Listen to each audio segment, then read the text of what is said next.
Hello and welcome to the Coffee Break with Ninita. This is a daily guide of coping skills that help us go through challenges in ways that make us stronger by getting us flexible.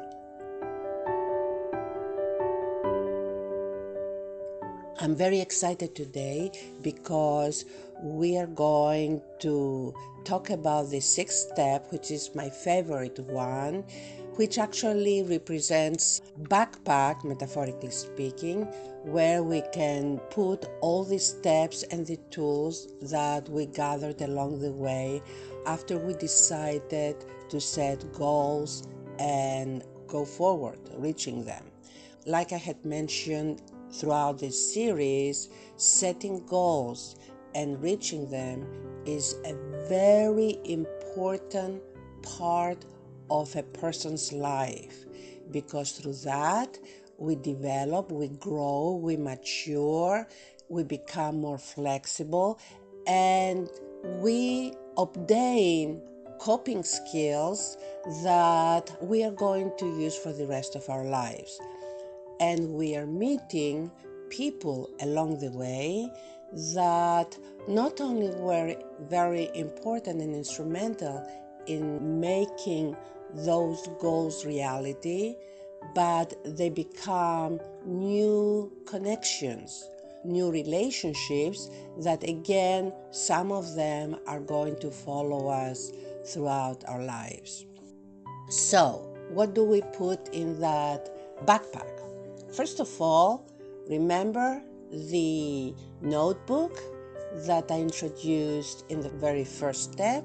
It is the notebook where the ideas that surround the goals, and we are allowing ourselves in the first step to write as much as we want about the goals.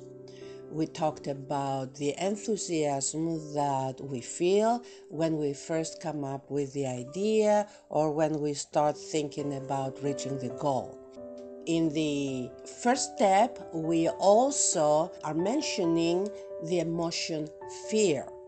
Fears are there to protect us from taking unnecessary risk, but too much fear can actually hinder us. So we want to be aware of that emotion, but don't let it overwhelm, because fears have a tendency of growing and paralyzing us in the end. It is like we see English ivy, that in the beginning it is tiny leaves and tiny stems, that when they wrap themselves around the tree, they become very thick stems.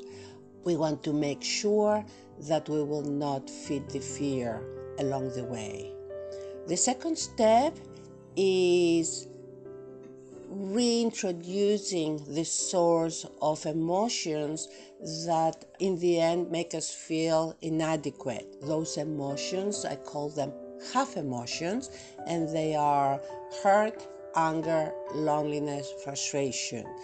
And we want to make sure that we know that half emotions are going to visit us.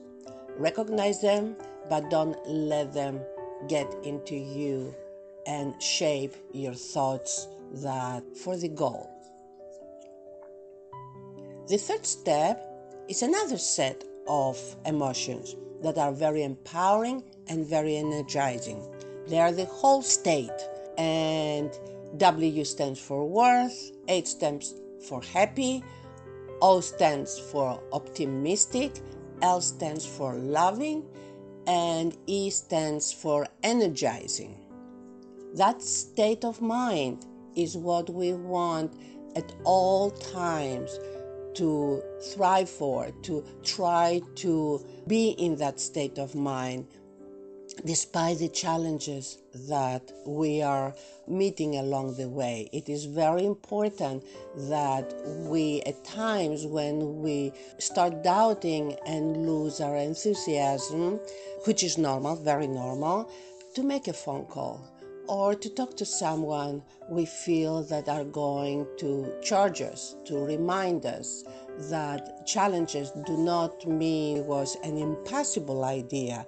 Challenges are there to help us develop stamina, to develop endurance, to help us grow.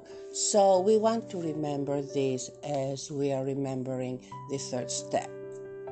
The fourth step is the step where we start writing down all the people and even reaching out to them that we feel are going to be our cheerleaders.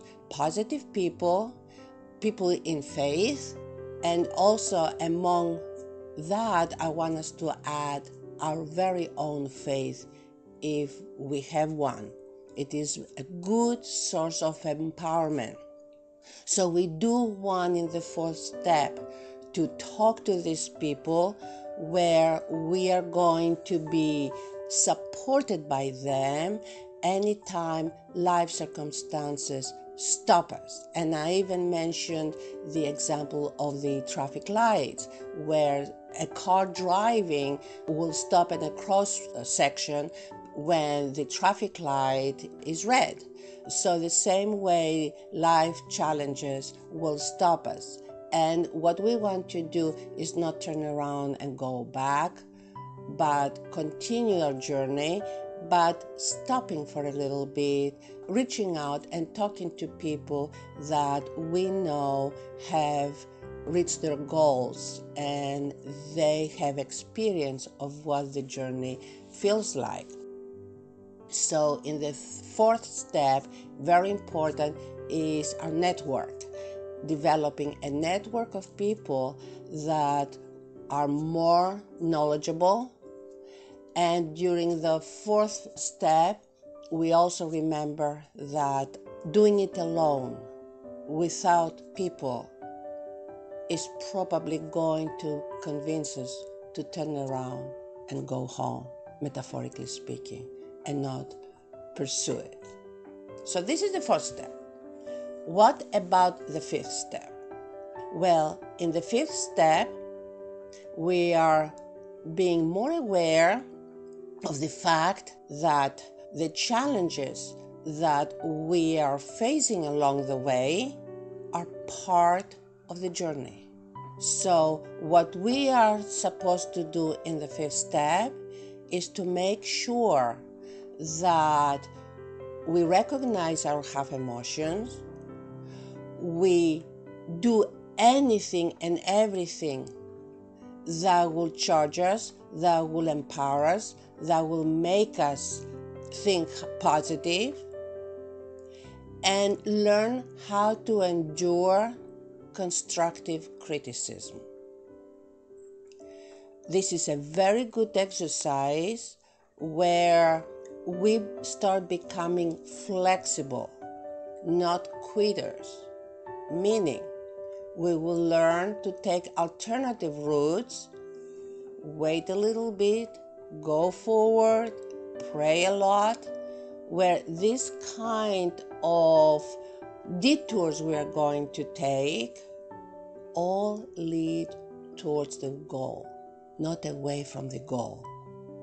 So in the fifth step, we develop the ability of perceiving constructive criticism as a positive thing that will help us grow flexibility, not as a thing of discouragement that will make us quit. So we have had all these things put in our backpack. We are ready now for action. And action means making sure that we will take slow steps and we are going to be very consistent, even if at times is slower than we would like to. Remember, The way towards reaching a goal is never a straight line, a straight road. It has a lot of zigzags, a lot of detours, because along the way of every journey that reaches to goals, the right way, not by taking shortcuts, has obstacles.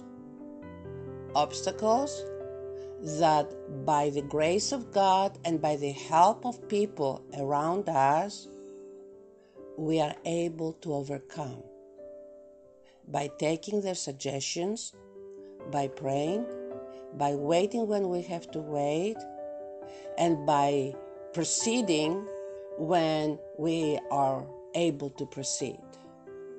Sometimes the fear is going to make us turn around, and in that sixth step, the most important thing to remember is when the idea is still in our heads, we dare everything. When the idea starts becoming a reality, often we feel shy and we start second-guessing and doubting our strengths and our abilities. It's all right. Recognize them and proceed. And you know what is the hardest part in the beginning? That along the way, the outcome of reaching the goal, the surrounding that will empower and strengthen us through the reactions to our efforts, often is not there. Whatever we want to do at times, it feels like I'm doing it alone because nobody's out there to support me and to tell me what a good job I'm doing. So this is the path when there is no quote-unquote audience to cheer me that becomes very discouraging. Again, what I want you to remember is that this is normal and it is a part of reaching a goal. There are going to be people with constructive criticism that as you are taking action to reach your goal, their words might deflate you. Their silence might deflate you. It's all right. It's part of the journey. I want you to stay consistent and pursue it with the feeling that you get when your emotional state is whole. You want to stay whole despite the challenges and the obstacles and the disappointments you find you come across. So, this is action. I want you to take steps and get yourself mentally, emotionally, and now physically ready to proceed. We are going through times where action can be limited because of the coronavirus, and that is okay. It gives you more time to process and plan. Good luck, God bless you, and remember, all the experiences you are going to accumulate along the way are going to serve you for the rest of your life as strong tools.